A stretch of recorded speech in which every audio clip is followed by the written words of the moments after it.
বর্তমানে পৃথিবীতে গাজওয়ায়ে হিন্দের জন্য দুইটা গ্রুপ কাজ করতেছে।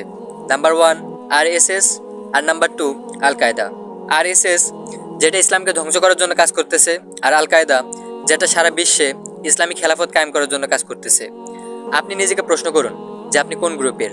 ইমাম মাহদী আলাইহিস সালাম যখন পাইকারি দরে কাফের মারা শুরু করবে, তখনই কিছু আরএসএস এর দালালরা ফতোয়া দেওয়া শুরু করবে যে ইসলাম মারামারি, কাটাকাটি, খুন খারাপি এগুলো পছন্দ করে না। ঈমান, মুমিন এবং কুফরি সীমারেখাটা ঠিক সূর্যের মতো স্পষ্ট হওয়া চাই। কোনো মুমিনকে কাফের বলার পর সে যদি কাফের না হয়, তাহলে বলনেওয়ালা কাফের হয়ে যাবে, কারণ তার ঈমানটাকে কুফরি বলা হলো।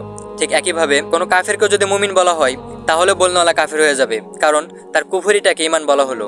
এজন্য জীবন তো একটাই, চলে তো যেতেই হবে, মরতে তো হবেই। মানজাদ্দা অজাদা, চেষ্টা করুন কিভাবে জীবনটা দিলে আল্লাহ তাআলা খুশি হবে।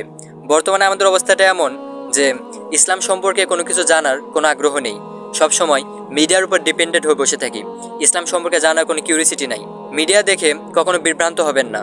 অনেকের অবস্থা তো এমন যে ইমাম মাহদী আলাইহিস সালামের আগমন ঘটার পর মিডিয়াগুলো যদি দাজ্জালকে ইমাম মাহদী বলে হাইলাইট করে, তাহলে তারা সেটাই বিশ্বাস করবে।